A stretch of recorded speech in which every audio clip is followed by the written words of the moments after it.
अजित पवारांना 2024 मध्ये मुख्यमंत्री करण्याचा निर्धार राष्ट्रवादी काँग्रेस पक्षाच्या नेत्यांनी केलाय। अजित पवारांना मुख्यमंत्री करण्यासाठी जबाबदारी पार पाडण्याचं आवाहन धनंजय मुंडे आणि भुजबळांनी कार्यकर्त्यांना केले। दरम्यान यानंतर अजित पवारांनी जरा कळ सोसा म्हणत आपल्याच नेत्यांचे कान टोचलेत। बघूया एक रिपोर्ट।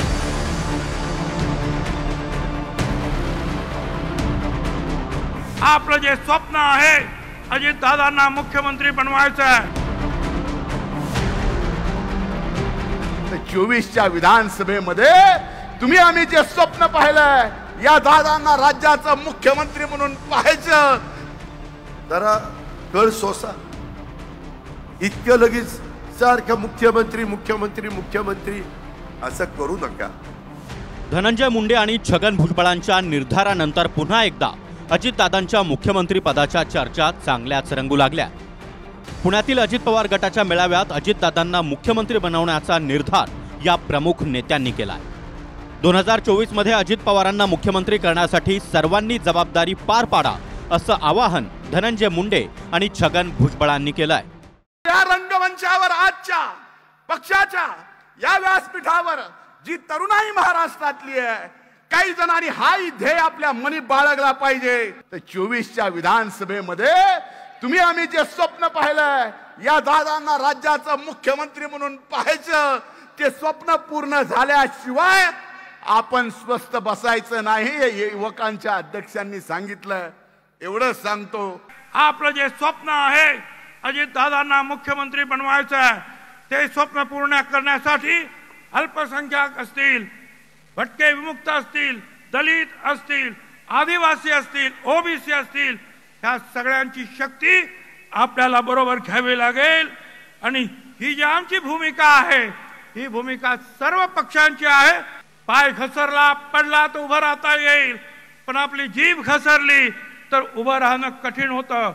शांततेनं सगळ्यांना बरोबर घेऊन जाण्याचं काम तुम्ही कराल तर विजय हा निश्चितपणे तुमचा आहे। 1999 आणि 2004 मध्ये जास्त जागा येऊनही राष्ट्रवादीनं मुख्यमंत्रीपद का घेतलं नाही असा सवाल उपस्थित करत अजित पवारांनी खंत व्यक्त केली आहे। दरम्यान जरा कळ सोसा, सारखं मुख्यमंत्री मुख्यमंत्री करू नका असा सल्ला देखील अजित पवारांनी आपल्या नेत्यांना दिलाय। राष्ट्रवादी काँग्रेस पार्टी 2004 ला आली, ठीक आहे, का मुख्यमंत्रीपद घेतलं नाही का नाही त्याच्या खोलात मी जास्त जात नाही, कारण त्याच्या संदर्भामध्ये भुजबळ साहेब होते, RR पाटील होते। माझा तर काही तिथं मी त्यावेळेस माझी अपेक्षा पण नव्हती, पण राष्ट्रवादीचा मुख्यमंत्री झाला असता। आणि मी आत्ताही बघितलं, बाबांनो जरा दमाने घ्या ना, जरा कळ सोसा। इतकं लगेच सारखं मुख्यमंत्री मुख्यमंत्री मुख्यमंत्री असं करू नका। पहिल्यांदा आपली संघटना मजबूत करू।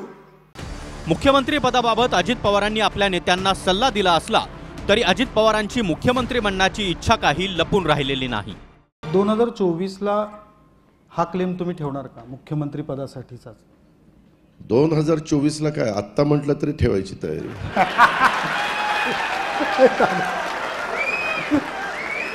खूप काही तुम्ही प्रेम दिलं, खूप काही 4-4 वेळेला का 5-5 वेळेला उपमुख्यमंत्री झालो, माझं तर रेकॉर्ड झालंय, पण तिथंच गाडी थांबते, पुढे काही जाईना। अजित पवार गटाच्या नेत्यांनी केलेल्या निर्धारानंतर महायुतीमधील इतर नेत्यांनी देखील यावर प्रतिक्रिया दिली आहे। नाही, असं आहे, प्रत्येक पक्षाच्या कार्यकर्त्यांना वाटतं की त्यांच्या पक्षाचे नेते मुख्यमंत्री व्हावेत, पण विधानसभा निवडणुका वेळेवर होतील आणि तोपर्यंत आमच्या महायुतीचे मुख्यमंत्री माननीय एकनाथ शिंदेजी असतील। प्रत्येक पक्षाला आपली ताकद वाढवण्याची आकांक्षा बाळगण्याचा आणि कुठलंही पद मिळालं पाहिजे असं म्हणण्याचा पूर्णपणे अधिकार असतो। मला असं काही वाटत नाही यात काही आक्षेपार्ह कुठल्याही प्रकारचं विधान कोणी केलंय।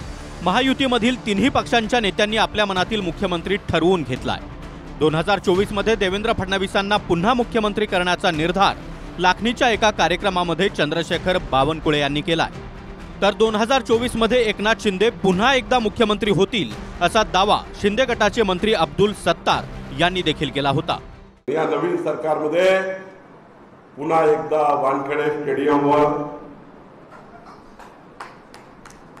ऐकलं का सर्वांनी? काय ऐकलं? वानखेडे स्टेडियम माझा शपथविधी झाला होता.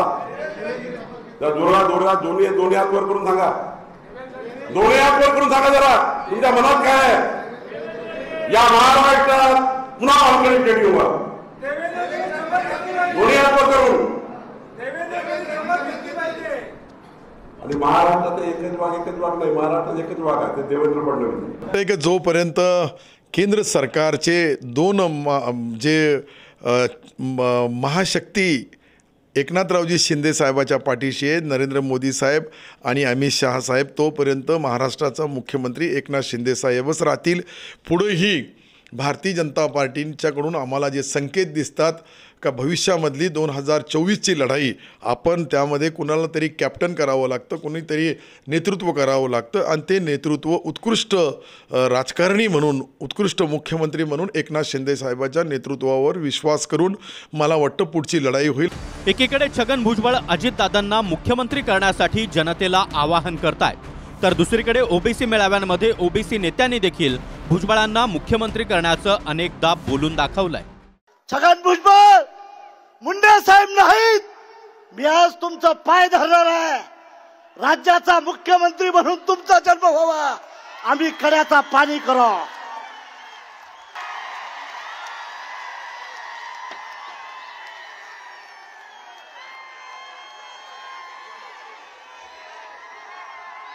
माझी विनंती आहे, आपलं जे स्वप्न आहे अजितदादांना मुख्यमंत्री बनवायचं आहे, ते स्वप्न पूर्ण करण्यासाठी अल्पसंख्याक असतील, भटके विमुक्त असतील, दलित असतील, आदिवासी असतील, ओबीसी असतील, ह्या सगळ्यांची शक्ती आपल्याला बरोबर घ्यावी लागेल.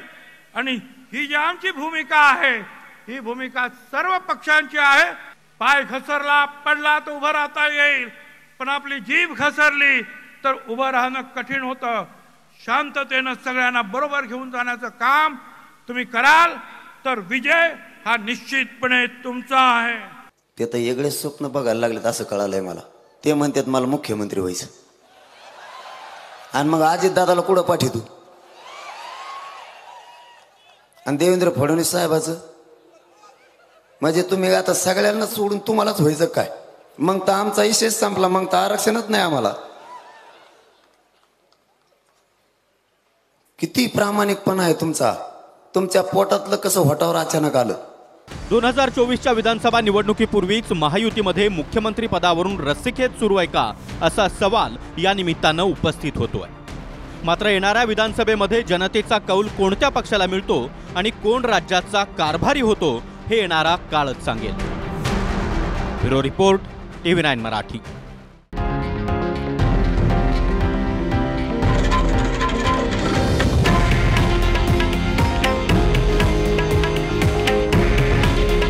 हे आहे देशातील नंबर 1 न्यूज नेटवर्क आणि आपण पाहत आहात TV9 मराठी.